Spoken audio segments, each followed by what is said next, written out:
Hello there! If you have a watercolor sketchbook and are wondering how to fill the pages, or maybe you have some dot cards and are wondering how you can use them, or maybe you know you need a particular color but you're not sure which brand to buy, or maybe you're just trying to paint something monochromatically.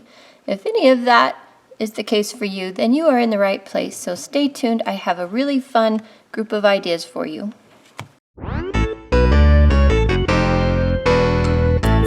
So I support Alkali on Patreon, and if you are a patron of hers, she will send you these dot cards for $8 each, or one every single month if you support $25 and up. So I have all of these particular dot cards from her.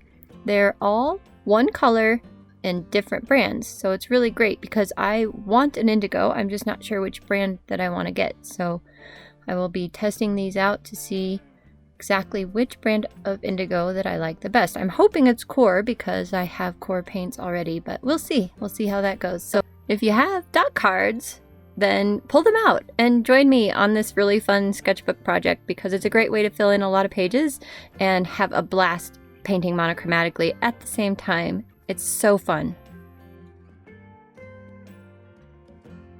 And I'm finally digging out my Christmas present, which was my silver black velvet size 6 round brush. Very excited to use it.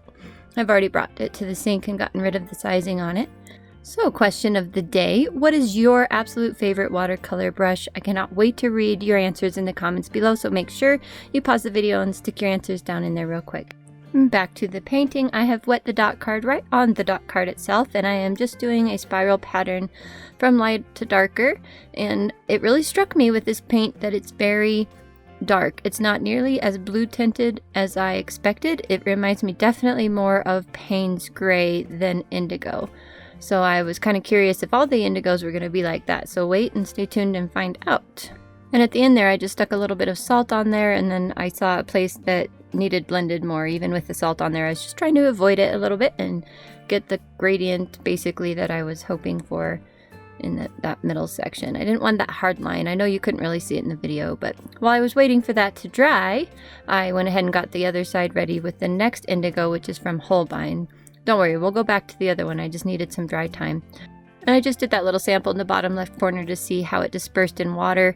I know a lot of Core paints will just explode when they touch water, so I was like, well, I didn't really try that with this.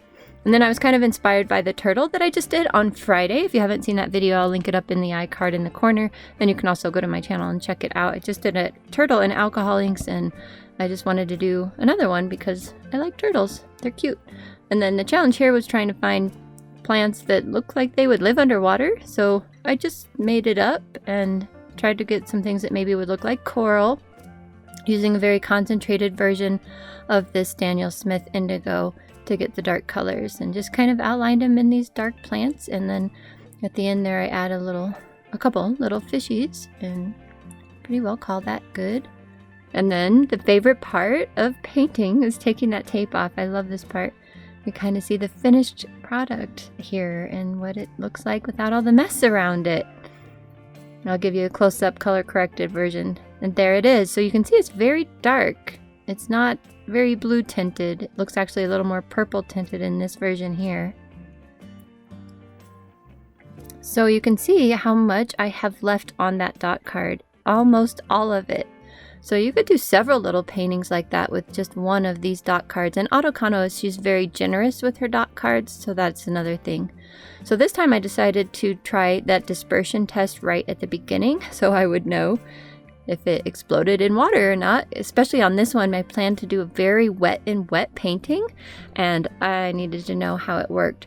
And I ran into a few snags. I wasn't used to this paper. I'm used to Arches and higher quality paper, and so I did this and it didn't soak up the water like I was used to, and it kind of made puddles and stuff, so I had to redo a few areas several times. But the point of this little one was to do a very foggy, mountainy kind of lake setting with some trees, and I think I accomplished that like I wanted to. And this indigo was way more like I was expecting. You can see that it's so much more bluer than the one on the left that we just finished. So at the end there I did the little swatch And you can see on this paper, this is a moleskin notebook, watercolor notebook, that it does buckle, it does go through. Now that page on the right did dry again flat, and after I shut this book for a while, it will go flat. More flat than you see it. It won't be 100% flat, but it's not bad. It's just, it didn't act quite like I expected is all. And now we're pulling the tape, and this one actually took a while. I have to be really careful. I did this tape and I put it on my jeans and on and off several times and tried to get it very unsticky, but it just tears this paper up if I'm not careful, and I was too lazy to go get my hair dryer, so shame on me. I should have just grabbed my hair dryer, but I do end up ripping the paper a little bit on the top here, and I did on the other one on the top too, but that was before I had actually placed the tape and started the video. I did a redo on that one, so right there. So I decided to pull it from the other edge instead and just hopefully do a better job of it. And yeah, I should have just grabbed the hair dryer or my heat gun. I don't actually know where either is. I think my hair dryer is still out in the garage because my son likes to steal it for his little homemade forge he did, and my heat gun is in a box somewhere. So I may have to locate that or both of those. But anyway, I really like this kind of just fogged out watercolor look that I've got with this little painting. For some reason, it just really pleases me. I think because it's just calm and peaceful maybe, and you know, nothing's in too much detail, and I like it. It gives me a really great feeling when I look at it, and that's what's really fun about painting. And are you wondering what that thing is up in the left top corner? That's kind of funny. So I filmed all this and saw it at the end. I didn't even realize, but I stick my paint brushes up in my camera strap to let them dry after I wash them. So then that's where I realized, oh, and here, see, you can see how I put my paintbrushes up in the camera straps, and I let them dry that way before I put them back in their little jar upside down. So here are the two side by side, and you can see what a difference in color. One is very dark and one is more blue, like I expected the indigo to be. So that's pretty interesting. So those of you that have used Daniel Smith and Holbein, is this difference in these two colors, is this expected? Is this how it, I mean, do we get this kind of differentiation between these brands? Let me know in the comments below. I know I already did a question of the day, but I would appreciate your feedback and your expertise. So I'm curious to get to the other 6 indigos that I have on this dot card, and I just like these little 2 paintings, so it makes me quite happy looking at them. And I'm filling up sketchbook pages.